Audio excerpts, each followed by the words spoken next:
Enfim, mais um ano se iniciando e eu tenho certeza que a maioria dos brasileiros sabe o que são hábitos bons e ruins no quesito financeiro. Porém, as pesquisas mostram que a minoria realmente põe em prática isso no dia a dia. Pensando nisso, tô fazendo essa minissérie de vídeos falando como o básico funciona quando o assunto é educação financeira, dando ênfase na organização da vida financeira em 2025 para cada um de nós estarmos melhores no final desse ano em comparação a agora. Enfim, eu canso de dizer aqui no canal que os conceitos de educação financeira são extremamente simples e qualquer pessoa consegue compreender o básico.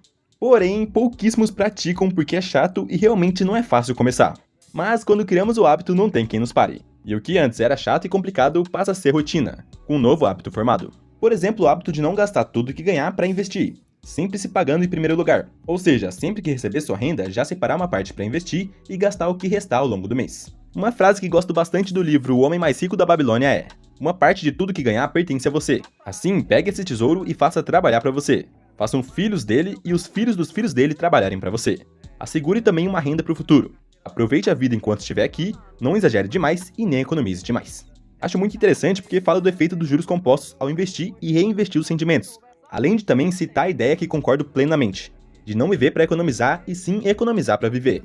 Muitos ficam a vida toda só poupando para investir e não aproveitam a vida de fato. Por isso o equilíbrio é bastante importante. É claro que no começo eu acho muito legal também ter uma intensidade maior. Por exemplo, destinar 1 ano ou 2 para ser aquele período que você vai dar o maior gás para sair das dívidas e formar sua reserva de emergência, por exemplo. Para assim, com o passar do tempo, continuar no plano de investir para o longo prazo, mas não deixando de viver para isso. E sim investindo para viver, e não o contrário. Enfim, um hábito ruim que muitos têm e que se continuar nesse ano tem tudo para ficar ainda mais com problemas financeiros é não acompanhar seus gastos. Sim, eu sempre falo isso aqui no canal, mas é porque se você não tiver um mínimo controle, nunca vai ser possível ter nada investido, nada de reserva e muitas vezes vai ter dívidas. E na maioria das vezes nem sabendo como contraiu tanta dívida, justamente pela falta de controle de gastos. Então comece nem que seja no bom e velho papel. Exatamente, comece anotando tudo que você gastar com data e também quanto você gastou. Você pode usar planilhas ou aplicativos no celular, mas anote, veja o que você gasta, veja a frequência, anotando os dias que você está gastando com tais coisas e também veja o quanto você anda gastando. Isso é fundamental porque assim a gente vê que estamos gastando mais com deliveries, por exemplo, visualizando que devemos diminuir o consumo. Ou também pode ver que está gastando demais com roupas. Bom, tem vários outros exemplos, né? Se você fizer isso nesse mês de janeiro inteiro, além de você também começar a ver com o que você está gastando, vai começar a controlar seus gastos, justamente por visualizar o quanto anda gastando e nem percebe, porque agora você vai estar anotando tudo. Você vai ter uma visão geral de tudo que você gasta. Então faça isso durante 30 dias e depois volte aqui para contar como foi sua experiência. Eu só sei que essa é uma técnica que pratico e funciona muito para mim. Então já comece o ano com o pé direito e anote seus gastos. Mesmo que seja chato no começo, se você estiver fora de casa e não puder anotar, quando chegar em casa no final do dia, veja seu extrato no banco e anote tudo antes de dormir, por exemplo. Bom, faça de tudo para anotar pelo menos diariamente, beleza? Comprinhas em sites. Hoje em dia é muito comum as pessoas terem como passatempo ficar vendo roupas, objetos de decoração de casa, acessórios e tudo mais. Em sites como Amazon, Shein, Mercado Livre, entre outros. E não me entenda mal, eu também faço compras em sites como esses e acredito que a maioria de vocês também já compraram. E com certeza tem muita coisa útil. Mas o que tô falando aqui é pra você que tem como passatempo do dia, depois do trabalho ou da aula, ficar olhando produtos nesses sites. Bom, isso à primeira vista não parece ser um mau hábito financeiro. Mas na verdade é um péssimo hábito. Porque se você tem isso como rotina, com certeza vai despertar desejo em coisas que você nem precisa.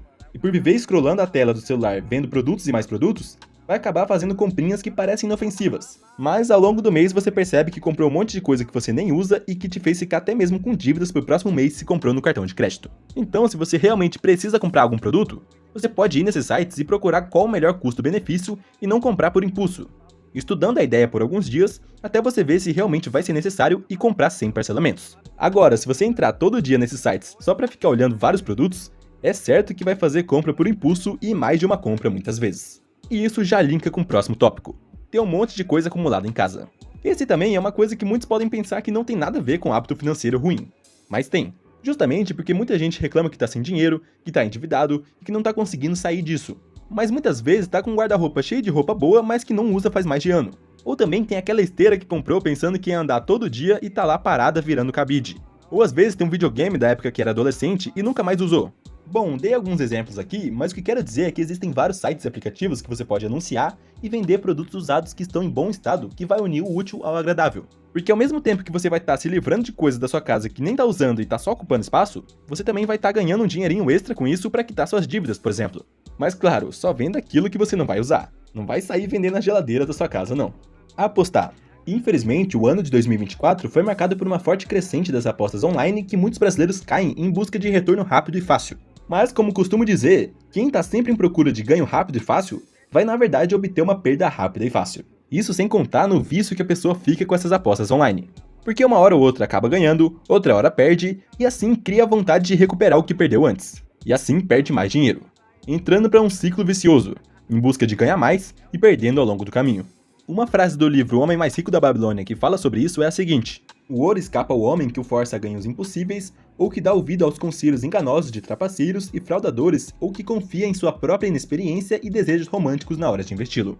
E é muito triste, porque muitos ainda acreditam que essas apostas são investimentos, por conta da divulgação massiva nas redes sociais. Mas na verdade são pura apostas que, querendo ou não, no final das contas vai beneficiar a casa de apostas, e não você. Bom, você pode até ganhar em algum momento, mas no médio a longo prazo, quem vai ganhar vai ser a casa, até porque eles querem lucrar com isso. Então a aposta não é investimento, e isso vai corroer todo o seu dinheiro e se tornar um vício. Se você apostasse apenas para brincar uma hora ou outra, é uma coisa, mas o problema é que muitos começam assim, pensando em apostar apenas para brincar, apostando na vitória do time do coração em um jogo decisivo, por exemplo. Mas com o passar do tempo já tá apostando em tudo quanto é coisa por aí e tá literalmente viciado. E para sair disso quando tá viciado é 1000 vezes mais difícil. Então a minha recomendação é que não comece, nem por brincadeira. Ostentar. Muitos pensam que isso é coisa de funkeiro que usa correntona de ouro, ou de gente famosa e rica como celebridades que ostentam carros caros e viagens luxuosas. Mas a verdade é que isso tá presente no dia a dia de grande parte dos brasileiros. E eu digo sobre aquela vontade de comprar o celular do ano para mostrar pros outros que agora tá de celular novo, de comprar aquele tênis de R$700 parcelado, ou até mesmo coisas simples como ir em um restaurante e pedir uma bebida mais cara que os outros só para impressionar as pessoas que estiverem perto. Bom, você entendeu. O ato de ostentar não quer dizer necessariamente sobre o quanto de dinheiro você gasta, e sim sobre a relação de gastar só para mostrar pros outros. Mas que na maioria das vezes você tá se endividando para isso, ou apertando muito o orçamento do mês para parecer pros outros algo que você não é. Então a melhor ideia é agir na humildade e também aproveitar o dinheiro, gastando com coisas que você gosta, mas nunca para impressionar os outros. Porque no final, quem vai ficar impressionado com as dívidas que você tem vai ser seu banco te cobrando. Então veja que não é errado comprar coisas boas de forma planejada. Às vezes você tem o sonho de comprar um tênis que você sempre gostou. E se você fizer isso de forma planejada, sem parcelamentos e juntando dinheiro para isso, não tem problema nenhum. O que tô falando aqui é que muitos compram várias coisas apenas pelo status e para ostentar para os outros. Muitas vezes até se endividando para isso, para assim as pessoas ao redor notarem e tudo mais. E aliado à ostentação, também tem o sexto hábito financeiro ruim: ter um padrão de vida que não pertence a você. É extremamente comum no Brasil as famílias viverem endividadas, com um padrão de vida maior que a própria renda, deixando a pessoa na famosa corrida dos ratos.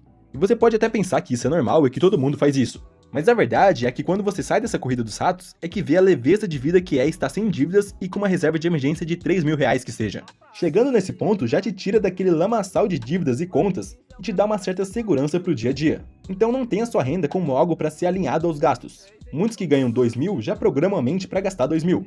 Assim, se passam a ganhar 5.000, já programam novamente para gastar 5.000. Pensando muitas vezes, agora tô ganhando mais, então posso gastar mais. Aí vive sempre no limite da renda, endividado e na corrida dos ratos, vivendo sempre só para pagar as contas. Veja que não importa quanto a pessoa ganhe, se continuar pensando assim, sempre vai viver endividado. Então a partir desse ano já comece a ver como dever seu deixar seus gastos abaixo da sua renda, sempre já separando para poupar uma parcela da renda assim que você receber. Pode começar poupando mixaria se estiver apertado financeiramente, para que com o tempo você possa ir aumentando isso, mas sempre vivendo um degrau abaixo da sua renda. E você pode estar pensando, mas eu ganho pouco, não tem como poupar nada. E é aí que entra o aumento da renda.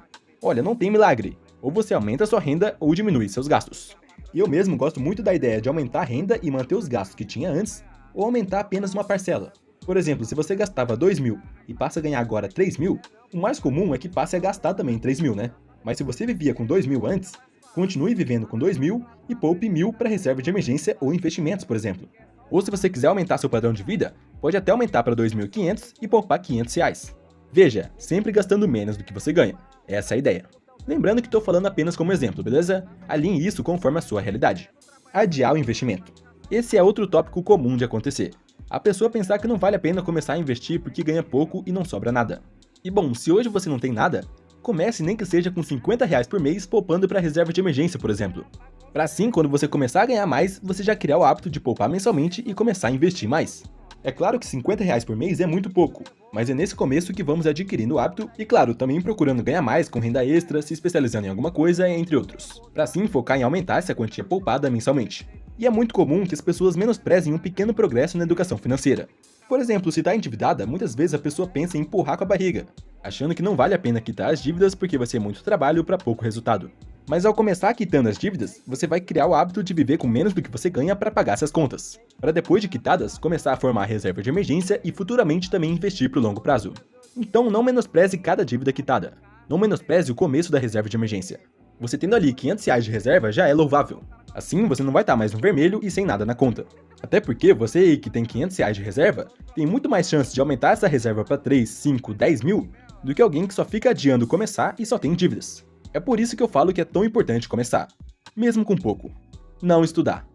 É muito importante que você invista em cursos da sua área de atuação ou de uma área que você queira trabalhar que vai agregar no seu currículo. Até porque não dá para viver sempre ganhando um salário mínimo. Então, além de poupar para investir, também invista em você, em conhecimento, em livros e cursos de uma área que você queira adentrar e que te dê um potencial maior de aumento de renda. Por exemplo, fazer um curso de Excel, de programação, de um novo idioma e por aí vai. Hoje está cada vez mais comum as pessoas não conseguirem ler um livro sequer no ano inteiro, vendo apenas vídeos curtos de 15 segundos, consumindo cada vez mais conteúdos rasos e que não demandaram tempo na construção do conteúdo. E uma forma de adquirir conhecimento que demandou muito mais tempo para ser construído do que um vídeo rápido de Reels no Instagram é por meio de livros. Aqui embaixo, na descrição do vídeo, vou deixar uma lista de livros de educação financeira que recomendo que vocês leiam, caso você queira ver mais sobre finanças pessoais e como lidar com dinheiro. Aí, se você estiver vendo isso no futuro, o vídeo 2 dessa série já saiu e tá aqui na tela. Muito obrigado por assistir o vídeo até aqui e até o próximo.